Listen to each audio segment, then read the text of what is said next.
అవకాశం ఇచ్చినటువంటి దైవ సేవకులకు సంఘమంతటికి నా హృదయపూర్వక వందనాలు తెలియజేసుకుంటున్నాను. సో దేవుడు ఇటు రీతిగా నిలబెట్టుకొని మాట్లాడడానికి అవకాశం ఇచ్చినాడు. దేవుని యొక్క కృప, ఆయన యొక్క కనికరం ద్వారానే మనం ఇటు రీతిగా ఉంటున్నామంటే, ఆయన యొక్క ప్రేమలో మనం అందరం ఉంటున్నామంటే ఆయన కృపే. సో ఈరోజు ధ్యానించవలసిన అధ్యాయము మార్కు సువార్త 5వ అధ్యాయం. సో బైబిల్ వాక్యము పరిచర్య చేసేటప్పుడు కానీ చెప్పేటప్పుడు కానీ ఒక్కొక్కరికి ఒక కోణం ఉంటుంది.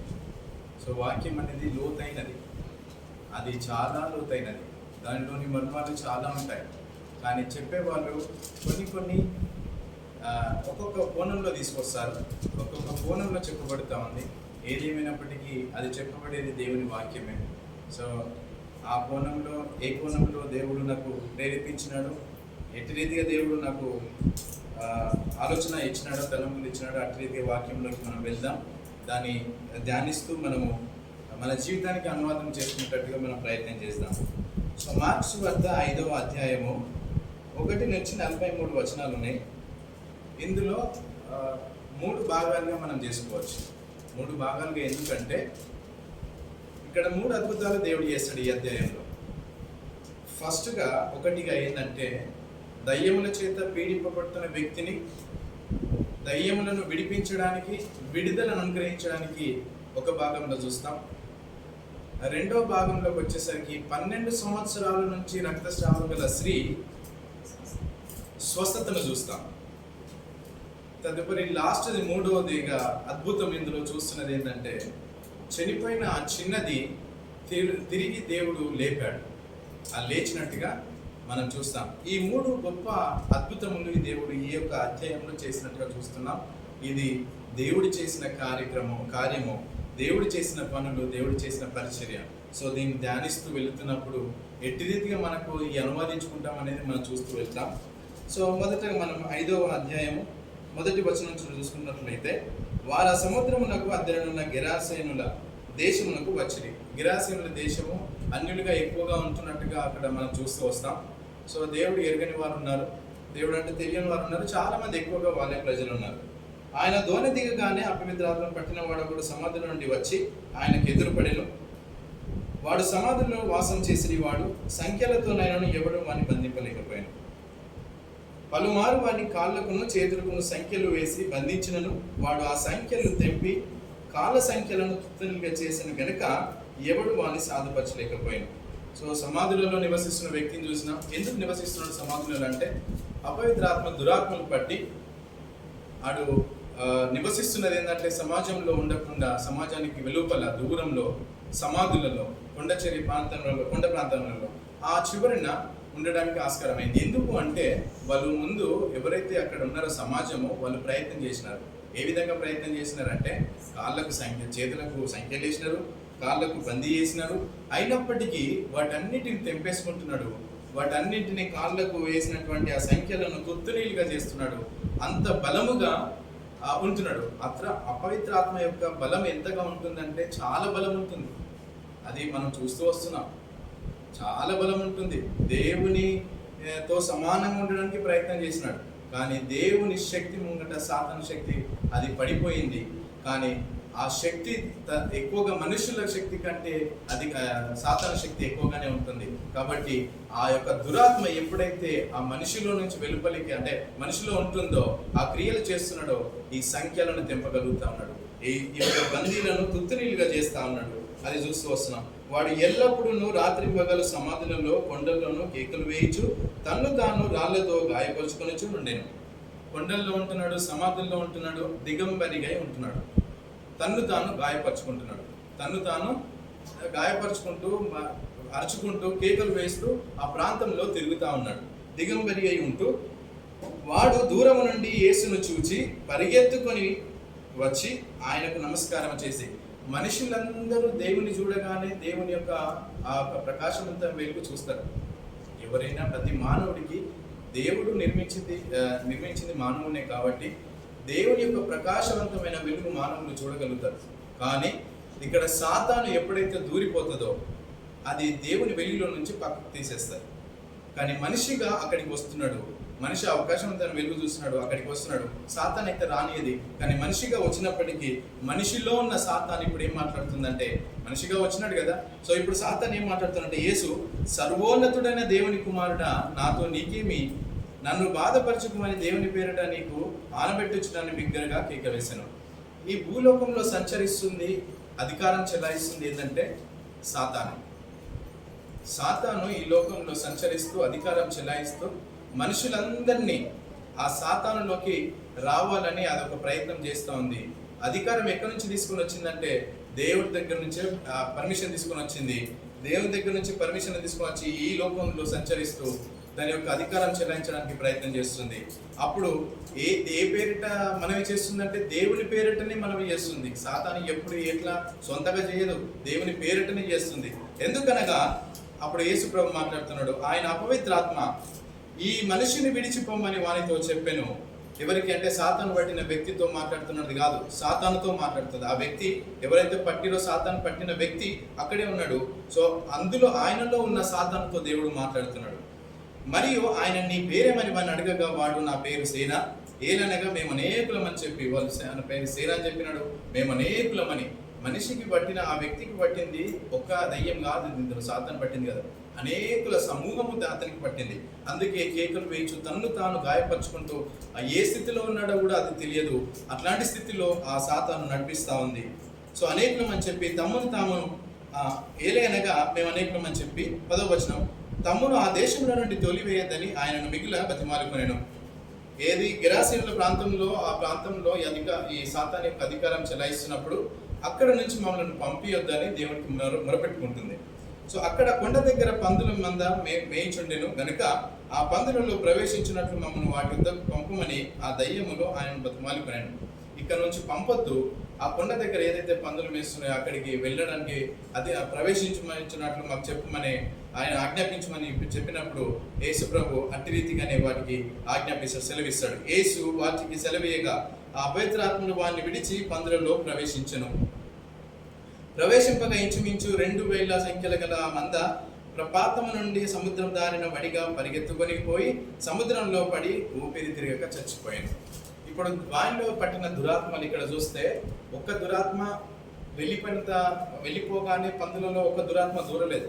ఇక్కడ ఏమంటున్నాడు అంటే అనేకమైన దురాత్మలు అక్కడ నుంచి వెళ్ళిపోయినాయి, ఆ పందులలో దూరినాయి. అక్కడున్న 2000 పందులు ఆ సముద్రంలో పడి ఊపిరాడక చచ్చిపోయినట్టుగా మనం చూస్తాం. ఇంకా కిందికి మనం చూస్తే ఇప్పుడు ఈ పందులు చనిపోయినాయి, అక్కడ పందుల వ్యాపారం జరుగుతుంది, పందులు అక్కడ మేపుచున్నారు వాళ్ళు. అక్కడ ఉన్న వాళ్ళు ఇప్పుడు వాళ్ళంతా చనిపోయిన తర్వాత వాళ్ళు ఏం చేస్తారు, ఇంకా ఇదంతా చూసిన తర్వాత ఏదో ఇదంతా జరుగుతుంది, ఇప్పుడు మనం వాళ్ళందరూ చెప్పి సైన్యంని తీసుకురావాలని చెప్పేసి వాళ్ళు పరిగెత్తుకుంటా ఆ గ్రామానికి వెళ్తారు. ఇక్కడ ప్రవేశింపగా దాని కింద మనం చూస్తాం 13వ అధ్యాయం 13వ వచనం, యేసు వాటికి సెలవేగా అపవిత్రాత్మలు వాటిని విడిచి పందులలో ప్రవేశించను. ప్రవేశింపగా ఇంచుమించు 2000 సంఖ్యలు గల ఆ మంద ప్రపాతం నుండి సముద్రం దానిని వడిగా పరిగెత్తుకొని పోయి సముద్రంలో పడి ఊపిరాడు తిరగక చచ్చాను. 14వ వచనం, ఆ పందులు మేపుచున్న వారి పారిపోయి పట్టణంలో గ్రామంలోనూ సంగతి తెలియజేసిరి. జనులు జరిగినది చూడ వెళ్ళి యేసునద్దకు వచ్చి సేన అను దయ్యములు పట్టినవాడు బట్టలు ధరించుకుని, ఇక్కడ ఇంతకు ముందు తను తాను గాయపరుచుకున్నట్టు దిగంబరిగా ఉండడం చెప్పాను కదా, ఇక్కడ దీనికి మనం కొంత వాక్యం ఎట్లుంటుంది అంటే కొంత ఇచ్చట కొంచెం అచ్చట ఉంటుంది. అది మనకు ముందే నేను చెప్పినదే. సో దాన్ని బట్టి మనం డీప్గా ధ్యానిస్తున్నప్పుడు ఇప్పుడు ఇక్కడ ఏమన్నాడంటే ఇక్కడ బట్టలు ధరించుకొని, సో ముందుగా దిగంబరిగా ఉండి తాను శరీరంను గాయపరుచుకుంటూ ఉంటున్నాడు కదా. సో వాళ్ళందరూ ఇక్కడ ఆ యొక్క అపవిత్రాత్మ వాడిని పట్టిన వాడిని చూసి వాడు ఎట్టి రీతిగా ఉన్నాడో ఇక్కడ చూస్తున్నారు. జనులు జరిగినది చూడ వెళ్ళి యేసునద్దకు వచ్చి సేనాను దయ్యమును పట్టిన వాడు బట్టలు ధరించుకొని స్వస్థచిత్తుడై కూర్చొని ఉండుట చూచి భయపడిరి. ఎందుకు వీళ్ళు భయపడాల్సి వచ్చిందంటే వాళ్ళు ఇంతకు ముందు అతనికి సమాజంలో ఉండాలని, సమాజంలోనే బ్రతకాలని సంఖ్యల చేతను బంధించి అతన్ని మార్చే విధంగా ప్రయత్నం చేసినారు. సో అవన్నీ సంఖ్యలు తెంపుతూ ఏదైతే కాళ్ళకు బందీలు ఉన్నాయో అవి తుత్తునీలుగా చేస్తూ మనిషి ఉగ్రుడై తిరుగుతున్నాడు, ఉగ్రుడై లేస్తున్నాడు. కాబట్టి వాడిని ఆపలేక స్థితిలో ఉన్నప్పుడు వాడిని వదిలేసినారు కాబట్టి వాడు కొండ చర్యలోను దూరంగా ఉండి ఆ సమాధులలో వాసం చేస్తూ తిరుగుతూ బ్రతుకుతున్నాడు. అలాంటి వాడు ఇప్పుడు బట్టలు ధరించుకొని అక్కడ ఉన్నాడు అంటే వాడిని చూసి భయపడుతున్నారు. ఈ యొక్క మాటలు మత్తయి సువార్తలో మనం ఆల్రెడీ చూసినాం. మత్తయి గారు ఏమని రాసినారంటే అక్కడ ఇద్దరు ఉంటారు సమాధులలో అని మనం అక్కడ చూస్తాం. మార్కు గారు ఇక్కడ ఏం చేసినారంటే ఒక ఒక ఒక వ్యక్తి గురించి కంప్లీట్ గా మొదటి నుంచి చివరి వరకు ఎట్టి రీతిగా మారిండో అది కంప్లీట్ గా వర్ణించుకుంటూ వచ్చినాడు. అక్కడ వాళ్ళు ఉగ్రులై ఉన్నందున వాళ్ళని ఆపలేకపోయినారు. అక్కడికి వెళ్ళాలన్నా ప్రజలు భయపడినారు. ఆ దారిన వెళ్ళాలన్నా ప్రజలు భయపడినారు. యేసు ప్రభువే ఆ దారిన వచ్చినప్పుడు యేసు ప్రభుకి అగుపడతారు వీళ్ళు. సో ఇక్కడ ఒక వ్యక్తి గురించి మాట్లాడుతూ మార్కు గారు అద్భుతంగా మాట్లాడుతూ వర్ణిస్తూ వస్తున్నాడు. సో 10వ వచనం, జరిగినది చూచిన వారు దయ్యములు పట్టిన వానికి కలిగిన స్థితి పందుల సంగతియు వారికి తెలియజేయగా తమ ప్రాంతములు విడిచిపోమని ఆయనను బతిమాలుకొనిరి. ఇప్పుడు వాళ్ళు ప్రయత్నం చేసినారు కదా, ఎవరైతే ఆ సాతాను పట్టిన వ్యక్తి అంటే మామూలు మన స్థితికి రావాలి అని వాళ్ళ ప్రయత్నం చేసినప్పుడు, సంఖ్యలు వేసినప్పుడు, అవన్నీ తుత్తునిలుగా చేసి ఆ యొక్క ఉగ్రుడై వేసినప్పుడు, వదిలేసినప్పుడు దేవుడు వచ్చినాడు. దేవుడు ఈ లోకానికి వచ్చింది ఎందుకంటే నశించుతున్న వారిని రక్షింపడానికి. సో ఇప్పుడు దేవుని ద్వారా ఇతడు రక్షింపబడినాడు. దేవుని ద్వారా ఇతడు ఒక మానవ జీవితాన్ని మరలా ప్రారంభించడానికి అవకాశం వచ్చింది. దేవుడు ఎట్టి రీతిగా ఆ యొక్క విడుదల దయచేసినాడో ఇక్కడ వీళ్ళు చూసినారు. దాన్ని చూసి దేవుడు మన మధ్యలోకి వచ్చినాడో, ఒక అద్భుతం చేసినాడని గ్రహించక వాళ్ళు ఏమంటారంటే అది కాక మరి వాళ్ళ వ్యాపారము ఎక్కడైతే వాళ్ళకు ఆ యొక్క నష్టం జరుగుతుందని వాళ్ళు గ్రహించినారో దాన్ని మనసులో పెట్టుకొని మాట్లాడి ఉండొచ్చు. ఎందుకంటే వాళ్ళ పందులన్నీ ఆ సముద్రంలో పడి చచ్చిపోయినాయి. పందుల వ్యాపారం వాళ్ళది కాబట్టి చచ్చిపోయినాయి దాని ద్వారానే. కానీ దేవుడికి జంతువుల పైన కాదు, జంతువులు, పక్షులు, సమస్త జీవరాశులు మనుషుల కోసమే చేసినాడు. కానీ దేవునికి కావాల్సింది మనిషి యొక్క ఆత్మ. ఆ ఒక్క ఆత్మ కోసము ఈ సమస్తాన్ని అంటే సమస్తం మనకిందుకు ఇచ్చినాడు కాబట్టి ఆ ఒక్క రక్షణ కోసము దేవుడు అక్కడ చేసినట్టుగా చూస్తాం. కానీ వాళ్ళు వ్యాపార నిమిత్తం చూడొచ్చు.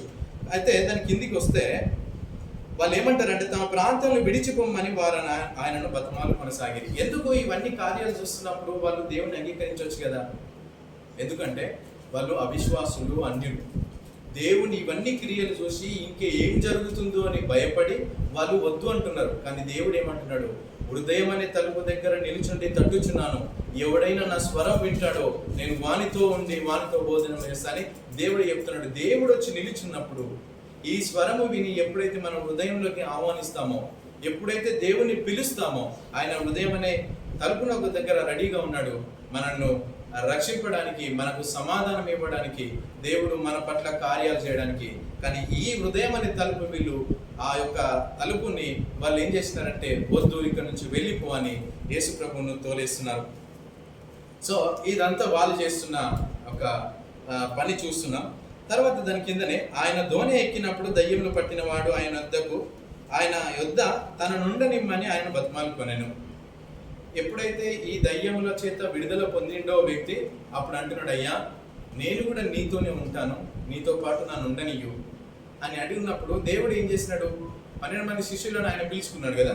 మరి ఆయన వెంబడ రావడానికి ఈ యొక్క దయ్యము పట్టిన వ్యక్తి, విడుదల పొందిన వ్యక్తి, నేను రావాలి ప్రభువా నీతో పాటు ఉంటానని ఇక్కడ దేవుడితో మాట్లాడినప్పుడు దేవుడు ఏమంటాడంటే కిందికి ఇంకా చూసినట్లయితే ఆయన వానికి అతని సెలవీయక నీవు నీ ఇంటి వారి యొద్దకు వెళ్ళి ప్రభు నీ యందు కనికరపడి నీకు చేసిన కార్యములన్నిటినీ వారికి తెలియజెప్పమనెను.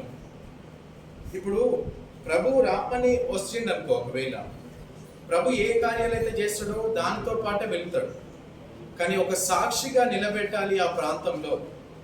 ఒక సాక్షిగా నిలబెట్టి జరిగిన కార్యాలు అక్కడ తెలిసినప్పుడు వాళ్ళు రక్షణలోకి నడిపించడానికి ఆస్కారం ఉంటుందని ప్రభు అక్కడే ఉండడానికి అవకాశం ఇచ్చినాడేమో. మనం అంత రీతిగా కూడా ఆలోచన చేయొచ్చు.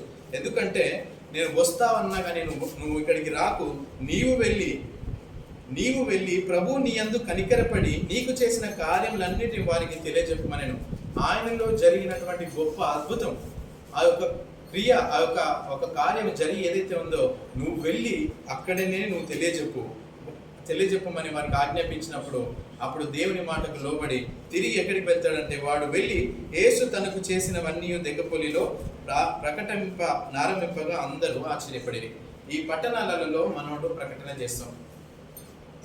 ప్రకటింపజేస్తాడు. ఏది? నేను రక్షణలోకి ఎట్టి రీతిగా వచ్చినాడు. ప్రత్యక్ష సాక్షి, పరోక్ష సాక్షి కాదు, తను ప్రత్యక్ష సాక్షి. దయ్యముల చేత పీడింపబడి దయ్యములకు లోబడి తన శరీరాన్ని తాను గాయపరుచుకొని సమాజంలో నుంచి దూరంగా బ్రతుకుతూ ఎట్టి రీతి కేకలు వేసుకుంటూ ఆ యొక్క సాతాను బందీలో ఉన్నాడో అలాంటి వ్యక్తి ఆ ప్రభు యొక్క వెలుగులో రక్షింపబడి ఆ సాతానుల యొక్క విముక్తి పొంది ఇప్పుడు సాక్షిగా ప్రకటింపజేస్తా ఉన్నాడు. సో ఈ మాటలు విన్నప్పుడు అక్కడున్న ప్రాంతాల్లో వారు అనేక మంది ఆశ్చర్యపడుతూ ఉన్నారు. సో దీన్ని బట్టి అన్యులైన అవిశ్వాసులైన వారికే మనకు సాతాను శోధిస్తుందా అని మనకు క్వశ్చన్ రావచ్చు. సో వాళ్ళు అన్యులు కాబట్టి, అవిశ్వాసులు కాబట్టి వాళ్ళు సాతానుకు దగ్గర సంబంధులు. ఎందుకంటే 2 కొరింథీయులు 4:4 అవిశ్వాసులైనటువంటి వారికి మనోనేత్రములకు గుడ్డితనం కలగజేశాను. కాబట్టి వాళ్ళు మనోనేత్రమును మూయబడిని దేవుని యొక్క వెలుగు, దేవుని యొక్క ప్రత్యక్షత వాళ్ళు చూడరు, వాళ్ళకు తెలియదు. కాబట్టి వాళ్ళకు దగ్గరగా ఉండేది సాతాను. మరి మనము విశ్వాసంలోకి వచ్చినాం కదా, మనం విశ్వాసంలో ఉంటున్నాం కదా. ఇప్పుడు ఇంతవరకు చూసినది అద్భుతం చూసినాం, అతను రక్షింపబడడం చూసినాం, దేవుడు ఎట్టి రీతిగా అతన్ని లేపినాడు, ఎట్టి రీతిగా ఆ యొక్క విడుదల అనుగ్రహించినాడు మనం చూసినాం. ఇప్పుడు మనకు అనువాదించుకుంటే, మనకి ఈ వాక్యాన్ని మనం మార్చుకుంటే, ఇప్పుడు విశ్వాసులైన మనం, దేవునిలో బ్రతుకుతున్న మనం, దేవునిలో ఉంటున్న మనము సాతాను మనల్ని శోధించడానికి ఆస్కారం ఉందంటారా? ఎగ్జాంపుల్స్ మనం చూసినామంటారా? సో ఇదే ముందుకు చూస్తుంటే ఫస్ట్గా నాకు కొన్ని అంశాలు కొన్ని ఉదాహరణలు తీసుకుందాం. యేసు ప్రభుతోటే ఉండి యేసు ప్రభు చేస్తున్నటువంటి క్రియలు చూస్తూ యేసు ప్రభు సహవాసంలోనే ఉంటూ ఆ యొక్క దురాత్మ పట్టిన వ్యక్తిగా ఇస్కరియోతు యూదాను మనం చూస్తాం. ఎందుకంటే క్రీస్తుతోటే నడుస్తున్నాడు, క్రీస్తు చేసిన కార్యాలు చూస్తున్నాడు, ఎన్నో అద్భుతాలు చూస్తూ ఉన్నాడు. సో ఇస్కరియోతు యూదాలో ఆ యొక్క తలంపు, ఆ ఆలోచనలు ఎటువైపు తిరిగినాయంటే ఈ యొక్క దురాత్మకి ఆ హృదయంలోకి ఆహ్వానించడానికి ఆస్కారం జరిగింది అక్కడ. సో దీన్ని ఆల్రెడీ ఆయన మనసులో ఇట్టి రీతిగా ఆయన వెళుతున్నప్పుడు ప్రభుకు తెలియదంటారా? ఈ క్వశ్చన్ మనకి ఇప్పుడు ఒకవేళ మనం సాధారణ మార్గంలో నడుస్తున్నాం అనుకో, మనం విశ్వాసమై ఉన్నామనుకో, ప్రభుకు తెలియదంటారా? తెలుసు. కానీ దేవుడు ఇక్కడ మనకేమంటే మనకే అవకాశం ఇచ్చినాడు. మనకే సత్యమేదో అసత్యమేదో, ఏ మార్గంలో వెళ్ళాలో ఏ మార్గంలో వెళ్ళొద్దో ముందే దేవుడు నిర్ణయించినాడు. ఆ మార్గంలో పడిపోకుండా ఉండడానికి మనం చూసుకోవాలి. సో మనం ఆ మార్గంలో ఉంటున్నామా లేదా అని మనం గ్రహించుకోవాలి. మన సాక్షి మనకు పెట్టినాడు. సో అట్లా ఇస్కరియోతు యోధాలోకి దూరిందని యేసు ప్రభుకు తెలుసు. ఆ యొక్క ప్రభు వల్ల రాత్రి రోజే చెప్తాడు ఏమని, నాలో ఒకరు పట్టించబోతున్నారు, ఈ మొదటి ముక్క ఎవరికైతే ఇస్తానో. అప్పుడే పేతురులోకి తెలియదంటారా? తెలుసు. కానీ ఆ పేతురులో ఉన్న దురాత్మ ఇంకా బలపడింది. అంటే ఇంకా ఆ దురాత్మ యొక్క సమూహం ఇంకా ఎక్కువగా పట్టింది. ఎంబడే వెళ్ళి ప్రభును పట్టించడానికి కారకుడైనాడు. సో మరి మనం కూడా బల్లారదని ఒకవేళ ఆయన శరీరం ఆయన రక్తం తీసుకునేటప్పుడు, అందుకే వీళ్ళు మనం ఏదైతే మాట్లాడుతూ వస్తామో, వాక్యంలో బలపడుతూ వస్తామో, అయోచితంగా మనం ఎప్పుడైతే తీసుకుంటామో దానిలోకి దురాత్మ దూరడానికి అవకాశం ఉంటుంది. యోగ్యంగా మనం తీసుకోవాలి. అయోగ్యంగా ఒకవేళ దాంట్లో చేతి పెట్టినమా మనల్ని దురాత్మ వైపే బలపరుస్తుంది. సో దీన్ని బట్టి పేతురు గారిని మనం, ఇస్కరియోతు యోధ గారిని మనం చూస్తాం. సో ఇస్కరియోతు యోధ మరి ఇవన్నీ క్రియలు, ఆ యొక్క అద్భుతాలు చూసినప్పుడు తిరిగి దేవుని దగ్గర బ్రతిమాలుకోవచ్చు. ప్రభువా, నేను చేసింది పొరపాటే, దయతో నన్ను క్షమించు, దయతో నా యొక్క పాపములను మరొకసారి నీ యొక్క ఒప్పుకుంటున్నానే. కానీ క్రీస్తుతో మాట్లాడడానికి అవకాశం లేదు. ఆయనతో మాట్లాడడానికి ఏం ముఖం పెట్టుకొని ఇంకా వెళ్ళడానికి? మానవుని హృదయం ఎట్లుంటుందంటే కొద్దిగా ఏమైనా కాగానే మళ్ళీ తిరిగి వెళ్ళాం మనం. సో దానివల్ల కావచ్చు మనం క్వశ్చన్ వేసుకునే వారమే, కానీ దానికి సమాధానం మనం వెతుకుతూ మన దేవునిలో బ్రతకడమే. వచ్చుండొచ్చు, రాకపోయిండొచ్చు. కానీ ఇక్కడ ఆ విధంగా ఇస్కరియోతు యూద ఆ విధంగా చూస్తాం. అదే అధికారులు ఏదైతే ఇప్పుడు సిలువను వేయాలని వాళ్ళు ప్రకటించినారో, వాళ్ళ ముంగటైనా వెళ్ళి యేసు ప్రభువుని మళ్ళీ తోటి నేను నీ దాంట్లో ఉన్నా, నీ శిష్యులలో ఉన్నా అని చెప్పుకోలేడు. ఎందుకంటే పట్టించిన వ్యక్తి ఆయననే. మళ్ళీ ఇంకా ముఖం పెట్టుకొని వెళ్ళలేడు కదా. సో ఇరు పక్షాల భరించలేక, తట్టుకోలేక తన జీవితాన్ని మధ్యలోనే ముగించుకున్నాడు. సో యూదా గారు ఎట్టి రీతిమైన దురాత్మ దూరిందో, సో ఎట్టి రీతిగా ప్రభువును పట్టించినాడో, తిరిగి రక్షణ పొందలేక, మళ్ళీ తిరిగి ప్రభువులో జీవించలేక తన జీవితాన్ని తనే ముగించుకున్నట్టుగా చూస్తాం. సో ఇక్కడ అట్టి రీతిగా చూసినాం. రెండవది ఎగ్జాంపుల్గా చూసుకుంటే, మొదటి రాజు అయినటువంటి సౌలు విషయంలో కూడా మనం సాతాను ఆయనకి పట్టినట్టుగా మనం చూస్తాం. మనకందరికీ తెలిసిందే, రాజులలో అనేక మందికి సాతాను పడుతుంటది, దురాత్మ ప్రక్కదోల పట్టిస్తుంటది. కానీ ఈ సౌలు విషయంలో ఒకసారిగా చూసినట్లయితే, సౌలు కూడా దురాత్మ వచ్చినప్పుడు ఆయన దురాత్మలు వెళ్ళడానికి ఎవరు మనకు ఆయనకు సంగీతం వాయించుంటారంటే దావీదే. దావీదు అక్కడ సంగీతం వాయిస్తుంటే దురాత్మలని వెళ్ళబడతాయి. సో అట్టి రీతిగా దేవుడిచ్చినటువంటి పనిని సక్రమంగా చేయకపోవడంతో లోకానుసారమైన ధన వ్యామోహం కానీ, అధికార వ్యామోహం కానీ ఆ విషయం పట్ల ఉండొచ్చేమో. అందుకే సౌలుకి దేవుడికి మధ్య దూరం పెరిగింది. కాబట్టి ఆ అవకాశం ఎవరికి ఇచ్చినాడంటే సాతానుకి ఇచ్చినాడు. సో సాతాను సౌలులో దూరింది. అప్పుడు సాతాను సౌలులో ఎప్పుడైతే దూరిందో, ఆ సౌలు యొక్క మనస్తత్వం మారింది. ఈ ఫిలిస్తీయుడైన గొలియాతును దావీదు చంపినప్పుడు అక్కడ జైలు పలుకుతూ దావీదుకు 10,000 గాను, సౌలుకు 1,000 కొలది గాను పలికినప్పుడు విషపు చూపు చూస్తాడు. సో మరి దావీదుని ఎవరు ఎన్నుకున్నారు? ప్రభువే కదా, అంటే దేవుడే కదా. మరి దేవుడు ఎన్నుకున్న తర్వాత సౌలుకు విషపు చూపు ఏ విధంగా వచ్చింది? సౌలుని ఎవరు ఎన్నుకున్నారు? దేవుడే కదా. సో ప్రభు సేవలో, ప్రభు పరిచర్యలో సో ఇట్లా ముందుకు వెళ్తున్నప్పుడు విషపు చూపు ఎప్పుడైతే వచ్చిందో, సౌలు ఫినిష్, తన తరం రాలేకపోయింది. ఎప్పుడైతే హృదయం తప్పు చేసినా ఒప్పుకొని దేవుని దగ్గర మొరపెట్టుకొని ఆ సాతాను దురాత్మలకు దూరంగా ఉంటూ హృదయపూర్వకముగా దేవుని ఆరాధిస్తున్న ఆ యొక్క దావీదుకు ఇచ్చినటువంటి తరము చాలా గొప్పది. సౌలు అందరితో అయిపోయింది. ఆ దురాత్మ దూరడం వల్ల సౌలును చూస్తాం. ఎందుకంటే ఇక్కడ 2 చూసాం. క్రీస్తుతో ఉన్న వ్యక్తిలోనే సాతాను పడుతుంది, మనలో పట్టదంటారా? క్రీస్తుతోటి ఉన్నప్పుడే అంతలా ఉన్నప్పుడు మరి మనము సో పడుతుంది. కాబట్టి మనం ఎట్టి రీతిగా ఆయనకి ఆ వాక్యంలో బలపడతామో, ఎట్టి రీతికి ఇవన్నీ చూసి మనము నేర్చుకుంటామో, ఆత్మీయంగా బలపడతామో, దీన్ని బట్టి మనం నేర్చుకోవచ్చు. సౌలుకు అధికారం అన్నీ ఇచ్చిన సౌలు విషపు చూపు ఎట్టి రీతిగా చూసినాడో అది కూడా చూస్తాం. చివరగా అదే విశ్వాసంతో అదే నీతిమంతుడైన యోబును మనం చూస్తాం. యథార్థవంతుడును నీతిమంతుడైన యోబు నిజాయితీగా బ్రతుకుతున్నాడు, దేవునికి భయంతో బ్రతుకుతున్నాడు. తన యొక్క పాపములను కుమార్తెల పాపముల నిమిత్తం కూడా, వాళ్ళ నిమిత్తం కూడా బలి అర్పణ చేస్తున్నాడు. అయినప్పటికీ సాతాను దేవుని దగ్గర పర్మిషన్ తీసుకుని యోబుకు పడుతుంది. యోబు ఎప్పుడైతే సాతాను చేత పడినాడో అప్పటి నుండి చివరి వరకు కూడా ఏ క్షణములో అయినా దేవుని దూషించలేదు, దేవుని మీద నిందను వేయలేదు. సో బెస్ట్ ఎగ్జాంపుల్గా మనం చూసుకున్నట్లయితే, ఎన్ని శోధనలు వచ్చినా, ఎన్ని బాధలు వచ్చినా, ఎన్ని ఇబ్బందులు వచ్చినా ప్రభువులో నిలకడగా ఉన్న ఒక ఎగ్జాంపుల్, సాతాను శోధనలతో బాధింపబడుతున్న వ్యక్తి యోబును మనం చూడవచ్చు. ఎందుకంటే ముందు ఆయన చాలా ఆస్తిపరుడు, ఆయన మాట్లాడితే ప్రతి ఒక్కరికి తీర్పే. అలాంటి వ్యక్తి ఆయన పొంగిపోలేదు అప్పుడు. తర్వాత అదే ఆ ఆస్తిని, ఆ యొక్క కుటుంబాన్ని చెల్లాచెదురుగా చేసినటువంటి సాతాను అంతనూ కోల్పోయినటువంటి వ్యక్తి యోబు. అయినప్పటికీ క్రీస్తులో విశ్వాసముతో, నిరీక్షణతో ఆయన చింతనే, ఆయన పాదాల చింతనే అదే స్మరణ చేసుకుంటూ, ఎంతమంది స్నేహితులు వచ్చి ఎన్ని దూషించినా ఈ లోకంలో దూషించారంటారా? నువ్వు ఇన్ని రోజులు వేసుకునే సంఘంలో సహవాసంలో ఎత్తావు, కానీ ఇప్పుడు నీకే ఇంతగా అది వచ్చిందన్నప్పుడు దూషించారంటారా? సో వీటన్నిటినీ ఇదంతా చేస్తుంది ఎవరు అంటే సాతానే.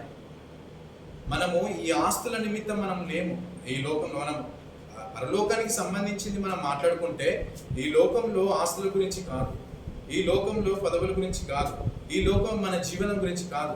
కానీ మన యొక్క హృదయం దేవుని వైపు ఎంతవరకు ఉన్నది, అదే మనకు జడ్జిమెంట్. ఆ హృదయమే దేవునికి ఇచ్చినమా, దేవునిలో ఎంతలా బ్రతుకుతున్నామో అదే మనకు నిర్ణయిస్తుంది ఆ పరలోకం స్వతంత్రించుకోవడానికి మెయిన్ పరీక్ష ఏంటంటే ఈ జీవన కాలంలో ప్రభువుతో మనం ఎటువంటి సావాసం కలిగి ఉన్నాం, దురాత్మలతో ఎంతవరకు ఉన్నామో, ఇవి రెండే మనం ఈ లోకంలో పోరాడుతున్నది. సో కాబట్టి యోబు అద్భుత రీతిగా ఆయన మరలా తిరిగి రెండంతలుగా ఆయన పొందుకున్నటువంటి ఘనత మనం చూస్తున్నాం. సో ఇది మనం ఇదే చూసుకున్నట్లయితే ఎఫ్ఎస్సీలకు ఇదే ఒక మాట చూసుకుందాం. ఎఫ్ఎస్సీలకు రాసిన పత్రిక 6వ అధ్యాయము 10వ వచనంలో చూద్దాం. తుదకు ప్రభు యొక్క మహాశక్తిని బట్టి ఆయన యందు బలవంతులయ్యుండుడి. ఇప్పుడు ప్రభువులో మనం ఉన్నాం, ఆయన శక్తిని బట్టి మనము బలవంతులమై ఉండాలి. మీరు అపవాది తంత్రములను ఎదిరించుటకు శక్తివంతులగునట్లు దేవుడిచ్చు సర్వాంగ కవచమును ధరించుకొనుడి. దేవుడి శక్తిమంతులు అగునట్లు దేవుడు అద్భుత రీతిగా స్పష్టంగా మనతో మాట్లాడుతున్నాడు. ఏమనంటే, మీరు శక్తిమంతులు అగునట్లు దేవుడిచ్చు సర్వాంగ కవచమును ధరించుకొనుడి. ఏలయనగా మనము పోరాడున్నది శరీరులతో కాదు, మనుషులతో కాదు గాని ప్రధానులతోనూ అధికారులతోనూ ప్రస్తుత అంధకార సంబంధులకు లోకనాథులతోనూ ఆకాశ మండలమందున్న దురాత్మల సమూహములతోనూ పోరాడుతున్నాం. ప్రతి క్షణము మనం పడిపోవడానికి కారణం సాతాను యొక్క క్రియ, ఆయన యొక్క ఆలోచన. మనలో చెడు తలంపులు వచ్చిందంటే సాతాను మనలో దూరిందని అర్థం. ప్రభు చెడు తలంపులకు ఎప్పుడూ చోటు ఇవ్వలేదు. కానీ మనలో ఒకవేళ చెడు తలంపు వచ్చిందంటే మనం సాతాను సంబంధముగా బిహేవ్ చేస్తున్నామని అర్థం. సో దానికే రక్షాంగ కవచాన్ని ధరించుకోండి, శక్తిమంతులగినట్లు దేవునిలో మీరు బ్రతకండి అని చెప్తున్నాడు. అదే విశ్వాసం అనే డాలు. విశ్వాసము, యోబు విశ్వాసమును విడవలేదు. విశ్వాసమును విడవక చివరి వరకు బ్రతికినాడు. కుటుంబము దూషించిన, అక్కడ ఉన్న వ్యక్తులు దూషించిన విడవలేదు. సాతాను ఓడిపోయింది, తిరిగి వెళ్ళిపోయింది, విశ్వాసమును జయించింది. యోబు విశ్వాసం అనే డాలును పట్టుకోవాలా. అదే వాక్యం అనే రెండంచుల ఖడ్గము. విశ్వాసం అనే డాలు మనకు ప్రొటెక్షన్ ఉంటుంది. అదే ఖడ్గము, రెండంచుల గల ఖడ్గము దేవుని యొక్క వాక్యము.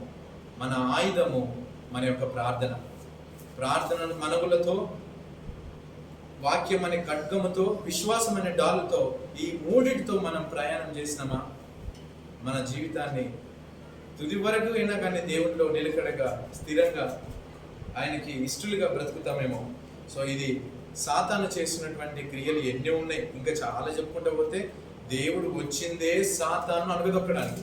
ఆయన చేసిన ఎన్నో పరిచర్యలు, ఎన్నో అద్భుతములు, అవి చెప్పుకుంటూ పోతే ఆయన యొక్క పరిచర్యను వర్ణనాతీతం అది. సో కాబట్టి సాతాను చేస్తున్నటువంటి ఈ కీర్తి పనులను మనం గ్రహించి అదే సమయంలో దేవునికి మొరపెట్టినమా, దేవునికి దగ్గర అవుతున్నామా, సాతాను మనలో నుంచి దూరం అవడానికి ఆస్కారం. ఎప్పుడైతే ఒక్కసారి చిన్నగా దూరిందా అది సమూహంని తీసుకొస్తుంది. సమూహమును తీసుకొచ్చిందా మనం సమాధుల్లోనూ, కొండలలోనూ, సమాజ బయటలోనూ, ఆ దూరంలోనూ బ్రతకాల్సి వస్తుంది. ఎవరికి ఇష్టం కావు. మన శరీరం, మన అధికారం మన లోకల్నే ఉండదు. అది సాతాను యొక్క కంట్రోల్లో ఉంటుంది. కాబట్టి ఈ దురాత్మ, అటువంటి దురాత్మ అయినటువంటి ఈ యొక్క వ్యక్తి విడుదల పొందిన తర్వాత దేవునికి సాక్షిగా బ్రతుకుతున్నాడు. ఆ యొక్క సువార్తను ప్రకటిస్తూ ఉన్నాడు ఆ ప్రాంతాలలో. సో ఇది మొదటి భాగంగా చూసినాం.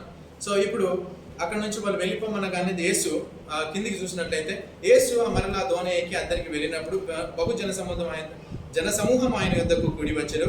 ఆయన సముద్ర తీరం నుండగా సమాజ మందిరపు అధికారులలో యాయిరు అన్న ఒకడు వచ్చి ఆయనను చూచి ఆయన పాదముల మీద పడి, నా చిన్న కుమార్తె చావనయ్యున్నది, అది బాగుపడి బ్రతుకున్నట్లు నీవు వచ్చి దాని మీద నీ చేతులుంచవలని ఆయన మిగుల బతిమాలు కొనగా ఆయన అతనితో కూడా వెళ్ళను.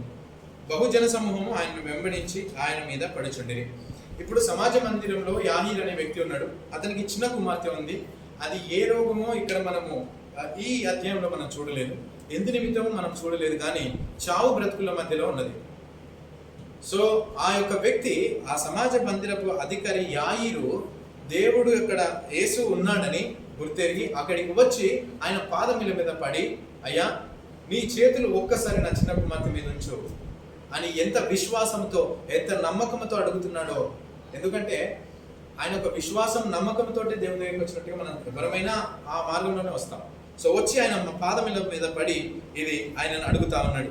అప్పుడు ఆయనతో పాటు ఏకీభవించి ఆయనతో పాటు కూడా వెళ్ళడానికి ప్రయత్నం చేస్తున్నాడు.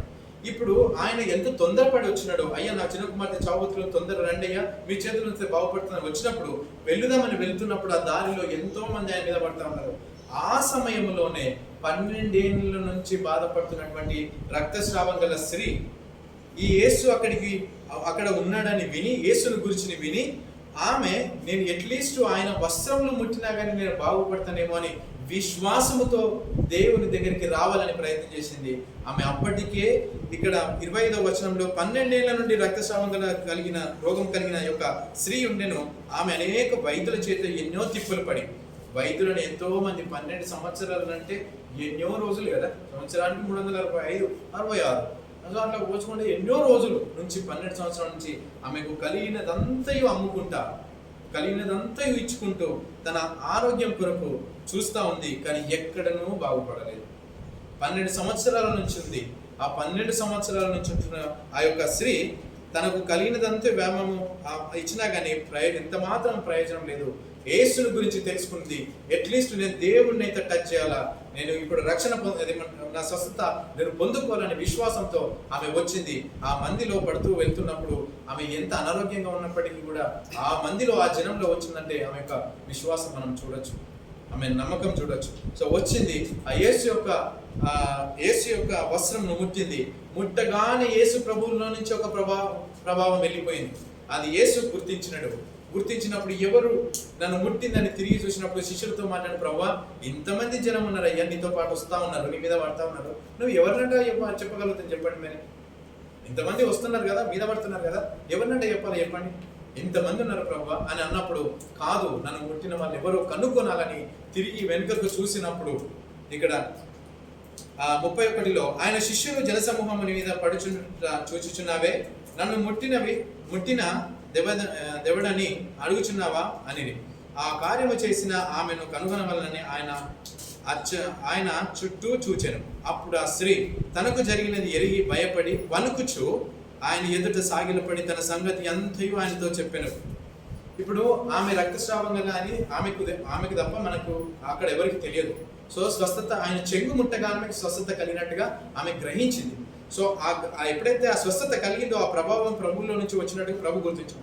ఇక్కడ ప్రభావం కలిగినట్టు చూసినాం, అక్కడ స్వస్థత జరిగినట్టుగా వీళ్ళిద్దరికి తెలుసు. వీళ్ళిద్దరు ఎవరో అని ప్రభు కనుక్కొనాలని చూడాలని ఆమె వైపు చూసినప్పుడు ఆమె భయపడుతూ వణుకుచు ప్రభు దగ్గరికి వచ్చి ఈ బాధ అంతా చెప్పుకుంది. మనుషులకి ఎవరికి చెప్పినా బాగుపడలేదు. ప్రభువా 12 సంవత్సరాల నుంచి ఇట్టి రీతిగా నేను బాగుపడుతున్నాను, ఇప్పుడు నీ చెంగు నీ యొక్క వస్త్రం ముట్టగానే నాకు బాగైంది, నా జీవితము ఇది అని చెప్పుకున్నప్పుడు విశ్వాసము చేత ఆమెకు స్వస్థత కలిగింది. కానీ ఆమె చెప్పిన దాన్ని ఒప్పుకొని భయపడుతూ దేవుని దగ్గర ఎప్పుడైతే చెప్పిందో అక్కడ దేవుడు సమాధానంతో పంపిస్తాడు. ఒకవేళ మనము దేవునితో సహవాసం చేసినప్పుడు మనకు కొన్ని మేలులు అద్భుతాలు చేయొచ్చు, కానీ పరిపూర్ణమైనటువంటి సమాధానం రావాలంటే దేవునికి మన ప్రతి విషయము చెప్పుకోవాలి. మనం ఎవరితో చెప్పుకున్నా, ఎంతవరకు చెప్పుకున్నా ఎవరు దానికి సొల్యూషన్ ఇవ్వకపోవచ్చు. కానీ ప్రభువులో ఎప్పుడైతే ప్రభువుకు మొత్తం మన యొక్క బాధ, మన యొక్క స్థితిలో చెప్పుకున్నామో దేవుడు సమాధానపరుస్తూ మనకు కావలసిన ఒక సమాధానం దేవుడు ఇక్కడ అందిస్తున్నట్టుగా చూస్తాం. అప్పుడు 34వ వచనంలో అందుకు ఆయన, కుమారి నీ విశ్వాసము నిన్ను స్వస్థపరచును. విశ్వాసంతో వచ్చింది, స్వస్థపరచబడింది. సమాధానము గలదానవై పొమ్ము. ఎందుకంటే మొత్తం పూర్వతాలు ఎన్ని సంవత్సరాల నుంచో ఎంత వ్యాయామం ఖర్చు పెట్టిందో ఇవంతా చెప్పుకుంటూ వచ్చింది. ఇవన్నిటికీ నీకు సమాధానం కలిగించి నువ్వు వెళ్ళమ్మా. సమాధానం ఇస్తున్నాడు, స్వస్థతనిస్తున్నాడు. ఈ బాధ నివారణ నీకు స్వస్థత కలుగునుగా కానీ ఆమెతో చెప్పి పంపాను.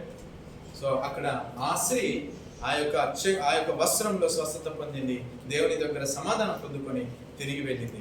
ఇంకా ఈ 2 అయిపోయినాయి. చివరగా ఈ యొక్క యాహీరు అనే సమాజ మందిరపు అధికారి యొక్క కుమార్తె చనిపోయిందని తీసుకొస్తా ఉన్నాడు. ఈ మధ్యలో ఈ సంభాషణ అంతా జరుగుతుంది కదా, ఈ యాహీరుకి ఎంత టెన్షన్ ఉందంటారు? నా కుమార్తె చావు బతుకుల మధ్య ఉంది ప్రభువా, నువ్వు తొందరగా రమ్మని నేను నీ దగ్గరికి వస్తే ఈమె ఇప్పుడే రావాలా? నేను తీసుకుపోదామనే ప్రయత్నంలో నేనుంటే నా కుమార్తె చావు బ్రతుకులో ఉంది, ఈమె బాగానే ఉంది కానీ ఆరోగ్యం బాగలేదు, అది మరి కొద్దిసేపు అయినాక ఆగొచ్చు కదా అని ఆయన మనసులో ఎంత ఉండొచ్చు.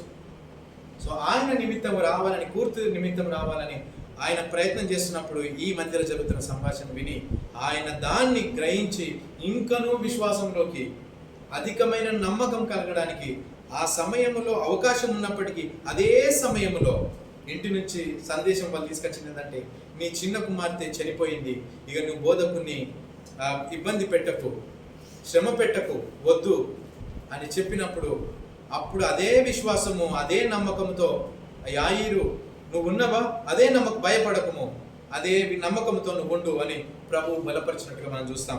కిందికి మనం చూస్తే 36వ వచనం, యేసు వారి చెప్పిన మాట లక్ష్య పెట్టగా ఏమని చెప్పారంటే, బోధకుడా సమాజ మందిరపు అధికారి వచ్చి నీ కుమార్తె చనిపోయినదని నీవిక బోధకుని ఎందుకు శ్రమ పెట్టుదు అని యేసు వారి చెప్పిన మాటను లక్ష్య పెట్టగా భయపడకము, నమ్మకం మాత్రం ఉంచుమని సమాజ మందిరపు అధికారితో చెప్పి, నువ్వు భయపడకు, నమ్మిక మాత్రం ఉంచి, ఎట్లయితే నమ్మకంతో విశ్వాసంతో ఉన్న దగ్గరికి వచ్చినావో అదే నమ్మకం అదే విశ్వాసంతో ఉండు, అదే స్వస్థత నువ్వు ఎట్లా చూసినావో అదే విశ్వాసంతో ఉండు, ఇక్కడ చూసింది నువ్వు బలపరచబడింది అదే బలం నమ్మకంతో ఉండు, నువ్వు దిగులు పడకని బలపరుస్తా ఉన్నాడు. అప్పుడు ఆయనతో పాటు పేతురును, యాకోబును, యోహాను తీసుకొని అక్కడికి ఆ ఇంటిలోకి వెళ్ళినాడు. అక్కడికి వెళ్ళేసరికి అక్కడ ఉన్న వారంతా గొల్లును ఏడుస్తున్నారట చనిపోయిందని. ఏడ్చే వాళ్ళు ఇప్పుడు చాలా దుఃఖంతో ఏడ్చినారు అనుకోండి. ఏడ్చినప్పుడు అపహసించడం అనేది ఉంటుంది కదా, అపహసించడం. దాని కింద మనం ఇక్కడ చూస్తాం 39వ వచనం, లోపలికి పోయి మీరేలా గొల్లు చేసి ఏడ్చుచున్నారని ప్రభు అడిగినప్పుడు ఈ చిన్నది నిద్రించుచున్నదే గాని చనిపోలేదని వారితో చెప్పాను. అందుకు వారు ఆయనను అపహసించారు. ఇప్పుడు దుఃఖంతో బాగా ఏడ్చినారు అనుకోండి. ఏడ్చేటప్పుడు అపహసించడం అంటే వ్యంగ్యంగా నవ్వడమో లేకపోతే నువ్వు చేసినవులే అని అప్పటికప్పుడు ఎట్లా వస్తుంది అంటే, ఇది దుఃఖం నుంచి అంటే హృదయం నుంచి ఏడ్చిందా లేకపోతే ఓన్లీ స్వరం నుంచి ఏడ్చిందా అనేది ఇక్కడ మనం చూడొచ్చు, కొంచెం మనం గుర్తించవచ్చేమో, అంతే అంటారా? సో ఎందుకంటే వాళ్ళు దుఃఖం లోపల నుంచి ఏడ్చినారు అనుకో. ఇప్పుడు చిన్న పిల్ల ఉంది అనుకో, ప్లేసి ఏడుస్తుంది అనుకో, ఏదైనా చూపించామనుకో అంటది ఎంబడే, ఎందుకంటే అది వ్యంగ్యంగా మళ్ళీ ఆమె అంటే దుఃఖం లోపల నుంచి ఏడ్చింది కాదు, ఏదో అట్లా ఏడ్చింది అంతే, కానీ లోపల నుంచి దుఃఖంలో నుంచి ఏడ్చింది కాదు. కానీ ఆయనను అపహసించిరట. ఇంకా నువ్వు ఏమి చనిపోయిన తర్వాత నువ్వేం చేస్తావు? ఆయన ఏడ్చే వాళ్ళు అపహసించడం అనేది ఇక్కడ మనం చూసినట్లయితే ఇక్కడ డిఫరెంట్ ఇది. సో అట్లా అపహసించినప్పుడు వాళ్ళందరినీ దేవుడు ఏం చేసినాడు, వీళ్ళందరినీ బయటకు అక్కడ పంపించేసి ఎవరెవరిని లోపలికి తీసుకెళ్ళినాడంటే ఆ చిన్న చనిపోయిన గదిలోకి ఒక పేతురును, యాకోబును, యోహానును వాళ్ళ యొక్క తల్లిదండ్రులను తప్ప మరి ఎవరిని తీసుకోకుండా లోపలికి వెళ్ళి ఆ ఎక్కడైతే చిన్నది పడుకొని ఉన్నదో, చనిపోయి ఉన్నదో ఆ గదిలోనికి వెళ్ళి 41వ వచనం చూద్దాం. ఆ చిన్నదాన్ని చేయి పట్టి తల్లి తాకుమి అని ఆమెతో చెప్పాను. ఎప్పుడైతే ఈ తల్లి తాకుమి అని ఆయన భాషలో ఈ మాట చెప్పిండో దానికి అర్థం కూడా కింద మార్కు గారు అద్భుత రీతిగా రాసినారు. ఆ మాటకు చిన్నదానా లెమ్మని నీతో చెప్పుచున్నానని అర్థం. చూసినారా? ఆయన మాటలోను ఆయన ఆయన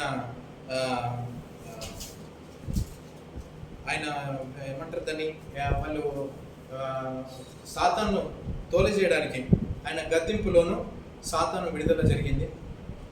ఆయన చెంగులోను ఆయన వస్త్రంలోను స్వస్థత కలిగింది. ఆయన పిలుపులోను జీవము తిరిగి లేచింది. సో ఆయనలో అనేకమైన అద్భుతం ఉంది. ఆయన సృష్టించిందే మనల్ని, ఆయన తిరిగి మన కొరకు వచ్చినాడు.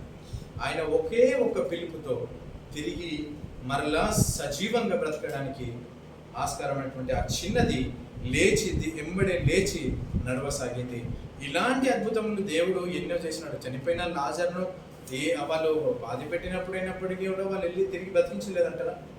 ఇలాంటి చాలా చేసినాడు దేవుడు. ఆయన ఇక్కడ చేసిన సువార్త పరిచర్యలో మొత్తం స్వస్థతలు, జీవములు అన్నీ ఇవే. విశ్వాసము, నమ్మకమును, ఇవన్నిటికీ ఆయనే మార్గము. ఆయన ఒకటి చెప్తుంది ఏంటంటే, అప్పుడు ఈ మాట చెప్పగానే ఆ చిన్నది లేచి ఆమె నడవగలిగింది. ఆమె 12 ఏళ్ల వయసు గల చిన్నది. సో ఆమె లేవగానే ఈ మాట ఎవరికి చెప్పొద్దు అని చెప్పేసి దేవుడు చెప్పినాడు. కానీ అక్కడ చాలా మంది ఉన్నారు. వాళ్ళందరికీ తెలియదంటారా? తెలుసు, కానీ ఆ చిన్నది ఆకలి ఉన్నది అన్నం పెట్టుడని వాళ్ళకి ఆజ్ఞాపించినాడు. సో ఇక్కడ ఈ 3 యొక్క అద్భుతములు మనం చూసినట్లయితే మన జీవితానికి అనువాదించుకోవడానికి ఏంటంటే, ఒకటిగా సాతాను మన ఈ లోకంలో చేస్తున్నటువంటి క్రియలు, దానిలో మనం పడిపోకుండా నిరీక్షణ విశ్వాసంతో మనం ఎట్టి రీతిగా బ్రతకాలి. ఎప్పుడూ సాతాను శోధించడానికి రెడీగా ఉంది. ఎవరిని మింగుదునా అని భూమి మీద ఇటు అటు తిరుగుతూ ఉంది. ఆ విధమైనటువంటిది. అనారోగ్యంగా ఉన్నామా, దేవునిలో స్వస్థత ఉన్నదని మనం గుర్తెరిగి సంఘ పెద్దల చేతను దైవ సేవకుల చేతను ప్రార్థించినప్పుడు స్వస్థత మనం పొందుకుంటాం. సో అట్టి రీతిమైనటువంటి అదే ప్రార్థనలో మనం ఉన్నప్పుడు ఎట్టి రీతిమైన ఆ స్వస్థత పొందిందో ఆయన వస్త్రంలో ఆ స్వస్థత, ఆ విశ్వాసము, ఆ యొక్క సమాధానం కలిగి ఉన్నప్పుడు, విశ్వాసం చేత మనకు సమాధానం కలుగుతుంది. మన బాధలన్నీ దేవునికి ఎరుక, మనం సమాధానం పొందుకున్న వారమవుతాం. చివరగా ఆయన జీవ మరణాలు ఆయన చేతిలో ఉన్నాయి. మనం ఎంతకాలము బ్రతికినా ఆయననే మనం నడిపిస్తున్నాడని విశ్వసించి ప్రతి విషయంలోనూ అపనమ్మకం ఉండక నమ్మకముతో, విశ్వాసం అనే డాలుతో, వాక్యం అనే ఖడ్గముతో మనము ప్రార్థననే మన యొక్క ప్రయాణంలో కొనసాగుతూ మన జీవితాన్ని ఇంకనూ అద్భుత రీతిగా మనం బ్రతకడానికి దేవుడు ఇంటి రీతిగా ఎన్నో మాటల చేత బలపరుస్తూ వస్తున్నాడు. అలాంటి కృప, ఆయన యొక్క సమాధానం మనందరికీ ఉండాలని మనస్ఫూర్తిగా కోరుకుంటూ చిన్న మాటలు ముగిస్తున్నాను. Thank you.